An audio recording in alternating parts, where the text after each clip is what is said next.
Hola a todos, soy Javier Poveda y esto es De Bien TV, el canal donde te vas a hablar de bien mientras aprendes geografía, historia del arte, economía, empresariales.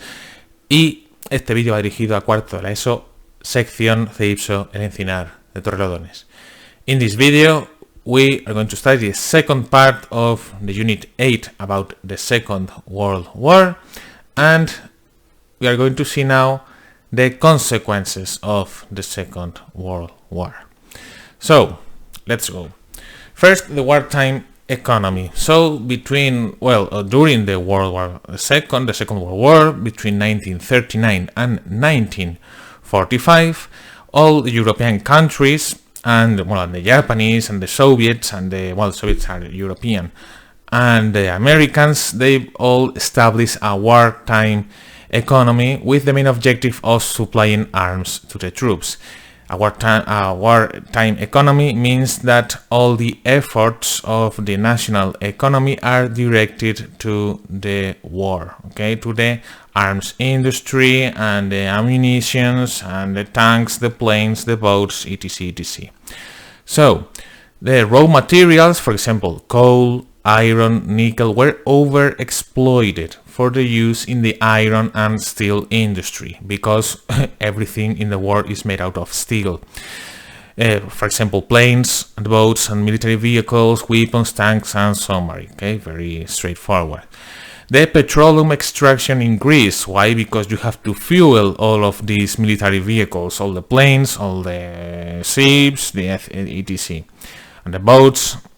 And this means that the consumer good industries concentrated on manufacturing military vehicles. So, since the war effort of the economy was directed to the arms industry, the consumer goods were a lot of more scarce. Okay, so we will see this later. I'm not going to explain many times here.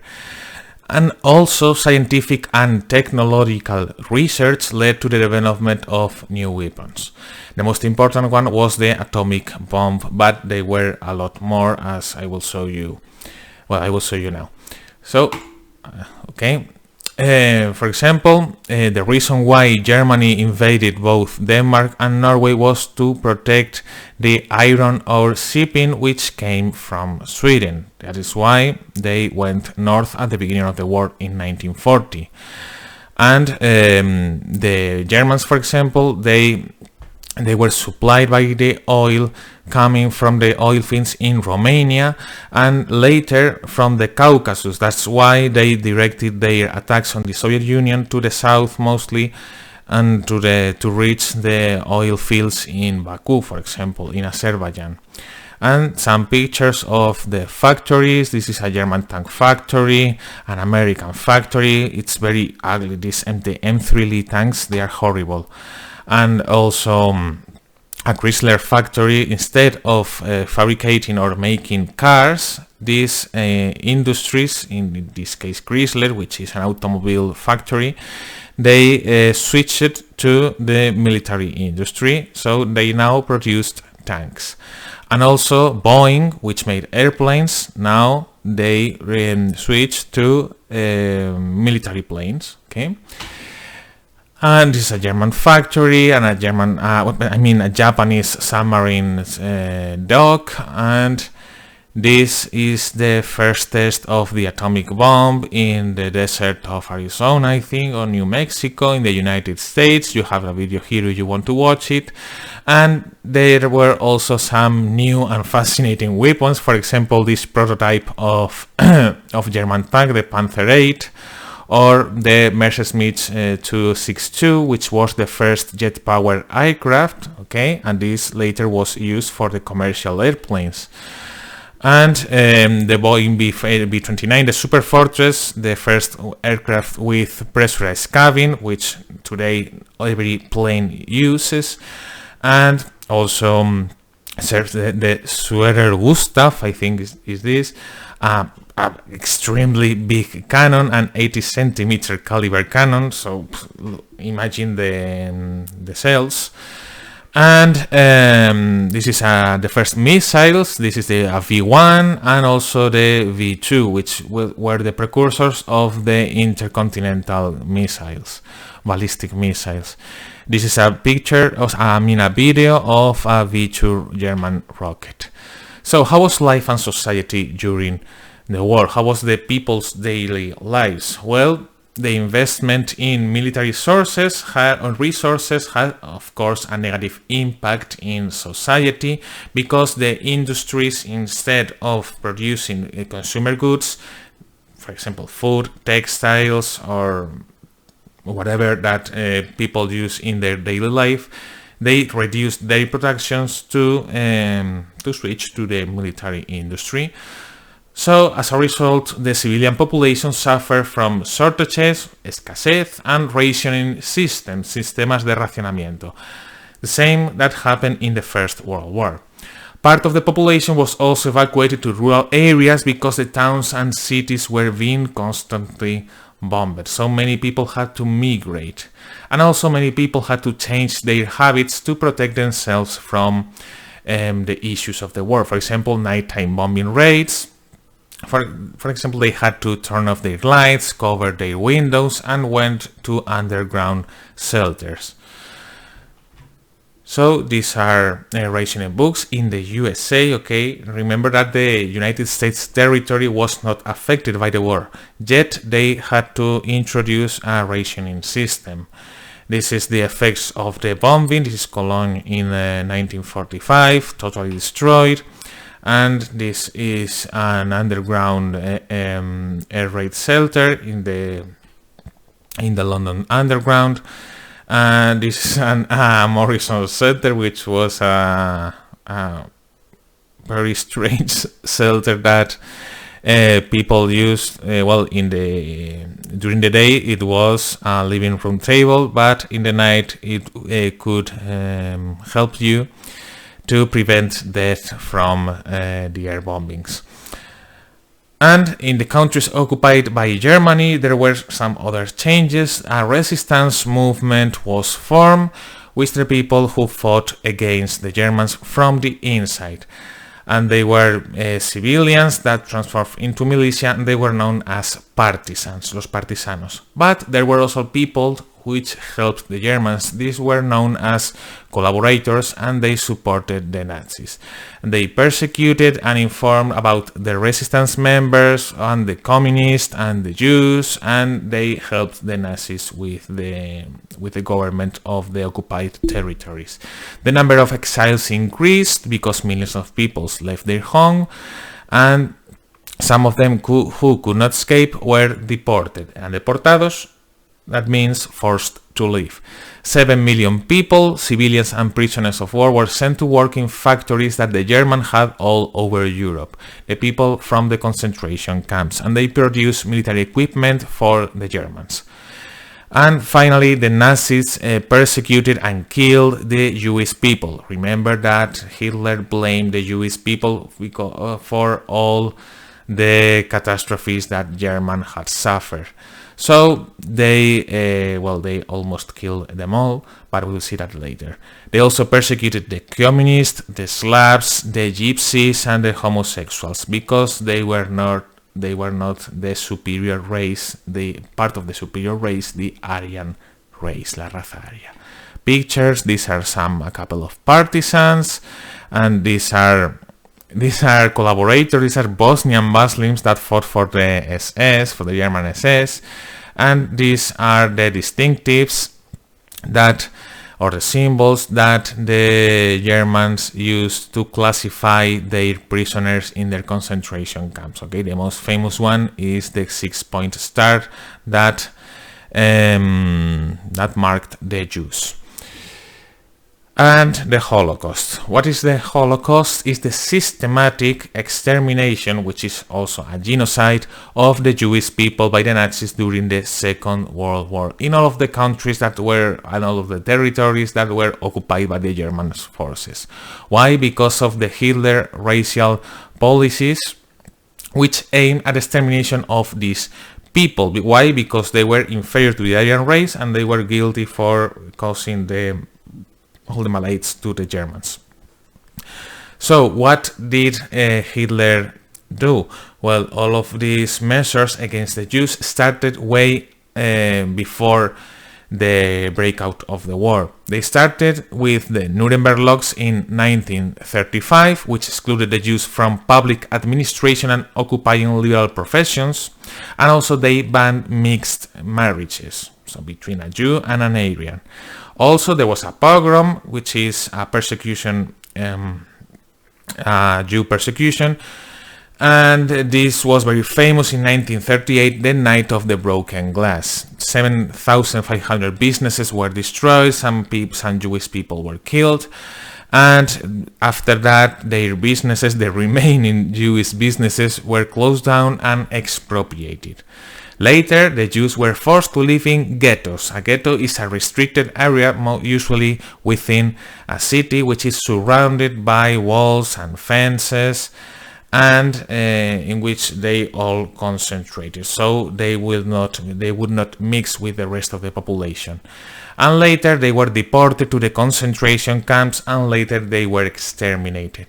This extermination started, and systematic extermination started in 1942, and it was called the final solution, la solución final. They were transported by train from all over Europe to these concentration camps, where they were work for the German military industry, and later they were killed. Many concentration camps or extermination camps have become famous, Auschwitz or Treblinka, and they were killed usually in gas chambers. Okay, they told them they were going to have a shower, and instead of water there was poison gas, and they killed almost 6 million Jews all over Europe in these concentration camps. Here you have some pictures. This is a boycott in early 1933. This is a chart with the racial classifications depending on your family tree. Okay, this is Jude, which means Jew, and this is an Aryan. Okay, depending on who was your father and the mixing of races you were carrying in your genes, well, you have more or less rights. This is the destruction of a synagogue in the Night of the Broken Glass, and this is a map depicting the extermination and concentration camps. Here you have Auschwitz, Treblinka, Birkenau here next to Auschwitz, and also Dachau, Mauthausen, where the Spanish Republicans were held, etc. This is the most famous ghetto, the Warsaw Ghetto, which had a rebellion that were destroyed, absolutely extremely destroyed. Another picture of this ghetto. Entry into residential area of Jews is prohibited, so they could not mix with each other, both Jews and the rest of the population. Another picture. This is also a very iconic picture of the Jews persecution. Okay, after the uprising of the ghetto, and these are pictures from the concentration camp. This is Buchenwald. And as you can see, these are the corpses. This is what the Allies found in the concentration camps when they liberated them, and this is how they slept. 4 people in every storage. I don't know how to name this. After that, the bodies were cremated because they, as you know, as some of you may know, they used the remains to make soap, for example. And these are the gas chambers. This is brause bath, shower bath, but no, there was not a shower. And this is the liberation. This is also a very iconic picture. In Mauthausen were held most of the Republican prisoners that have fled from Spain after the Spanish Civil War. Los españoles antifascistas saludan a las fuerzas liberadoras. Spanish. This is Auschwitz with their motto Arbeit macht frei, which means work makes one free. They were a bit cynical. This is Birkenau, which is next to Auschwitz, and the arrival of these Jew prisoners and the barracks. 4 people, these were the beds of the prisoners, and also women and children were held here in these camps. So after the war ended, the peace came. And before the war, the leaders of the Allied powers have gathered in several occasions to discuss the peace. And the most important ones were the Yalta Conference. Yalta is in Crimea in the USSR. They agreed that the Allies would occupy Germany and Japan, and the USSR would receive part of Poland. And also they agreed upon the creation of a new international organization, which will be the United Nations. And also the Potsdam Conference in August 1945. This was after the end of the war in Europe. Potsdam is a city next to Berlin. And in this conference, Clement Attlee, which was the successor of Winston Churchill, and Harry Truman, and remember that Roosevelt died in early 1945, and Stalin agreed to divide Germany in 4 occupation zones, each one assigned to one ally: United States, France, Great Britain, and the Soviet Union. Germany would be disarmed, the war criminals would be prosecuted, and the United States would occupy Japan. After this conference, at the end of 1945, the Allied countries held the Nuremberg trials. They were trials, judgments to the Nazis that had been caught because of their war crimes, and they hanged most of them. So this is the Yalta Conference: Churchill, Roosevelt, and Stalin. This is the Yalta no. Here there is a mistake. This is Potsdam Conference. This is not Yalta. This is Potsdam Conference. Clement Attlee, Harry Truman, and Joseph Stalin. These are the Nuremberg trials. These are the judges that that judged the Nazi war criminals. These are the war criminals: Hermann Goering, the chief of the Luftwaffe; Rudolf Hess; Joachim von Ribbentrop, which was the Ministry of Foreign Affairs, and more of them. Most of them were condemned to death and also to life penalty. I mean, not life penalty, to life prison. And after that, as a result of these agreements, mostly in the Yalta Conference, there was another conference in 1945, the Conference of San Francisco, which gave birth to the United Nations. This organization replaced the League of Nations, which haven't worked before to prevent the war. The objectives of this new organization was to maintain international peace, protect humanity, defend basic human rights, blah blah blah. The United Nations would not interfere in the internal affairs of its member states. Well, if you read the news, you would know why I'm laughing. And it would make just recommendations. Recommendations, see. And from the beginning, the UN made important decisions. Maybe the most important, or perhaps the most important one, is the approval of the Universal Declaration of Human Rights, which are today still up. And they adopted new measures such as the mediation or diplomatic intervention in countries to prevent conflicts. When this doesn't work, they have an armed force which is called the Blue Helmets, because they wear blue helmets, which are formed with soldiers from the member countries to work in areas of conflict, and they still work today even. So this is the Conference of San Francisco, the Universal Declaration of Human Rights, a selection of the articles if you want to read them. And the blue helmets, this is a modern picture. These are Spanish blue helmets, for example, in Bosnia in 1995 after the Bosnia War. More consequences, the demographic consequences. Well, 55 million people died during this war. This was the greatest loss of human life in any war of history, because this is the greatest war on history. And also, for the first time, more civilian victims than military victims well, there were more civilian victims than military victims. Why? Because of the new military tactics, the massive bombings mostly, or the atomic bomb, the more effective weapons, and the persecution suffered by the civilian population, but mostly the partisans and the Jews after the final solution. The greatest losses were among the active population, as the soldiers involved in the fighting were all of working age, and this caused a problem in the years after the war, because they affected the economic reconstruction of the countries. The economic consequences: the air raids, the bombardments and fighting destroyed large areas of farmland, as well as in the World War I, but this time in a much larger scale. Cities, towns, factories, and basic infrastructure. And all of this had to be reconstructed after the war. This costs money, so the cost of the war was high, especially in Europe, and they did not have financial or material resources to rebuild these material losses. And so that's the reason why the Americans had to establish later the Marshall Plan, but this is part of the next unit.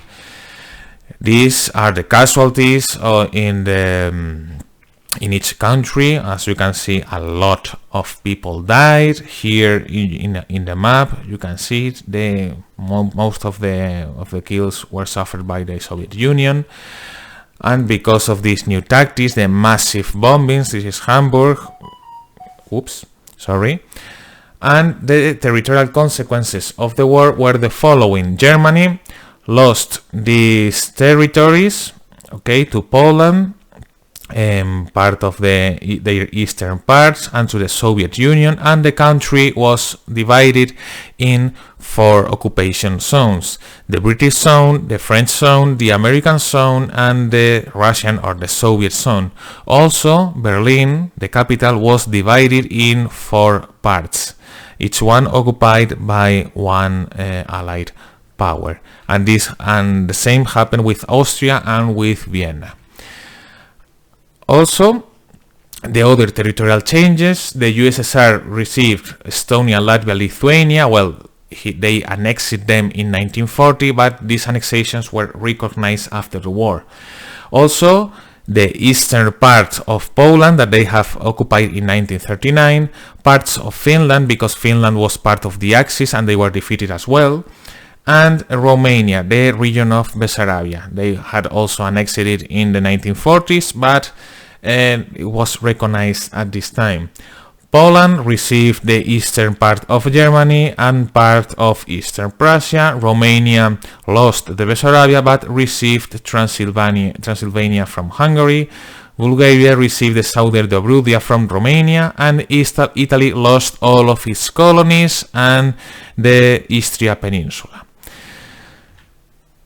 Finally, the political consequences. The totalitarian regimes in Germany, Italy, and Japan were dismantled. Germany was occupied by the Allies, and a democratic republic was established in Italy after a referendum. Japan also became had a democratic government, but the emperor was allowed to remain in his seat. Although the system was democratic, the Americans established a system very similar to the ones of the European democracies.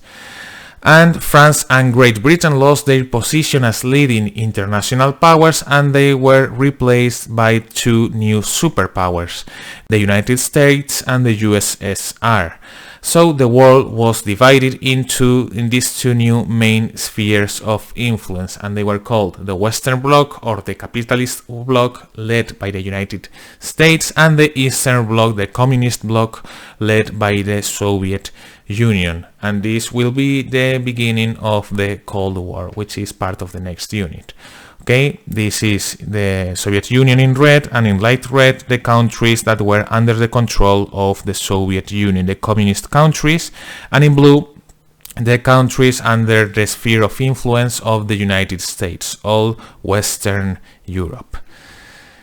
And the end. This is Hermann Goering, the chief of the German Air Force, the Luftwaffe. Well, this is the corpse of Goering after he was hanged after the Nuremberg trials. So that's it.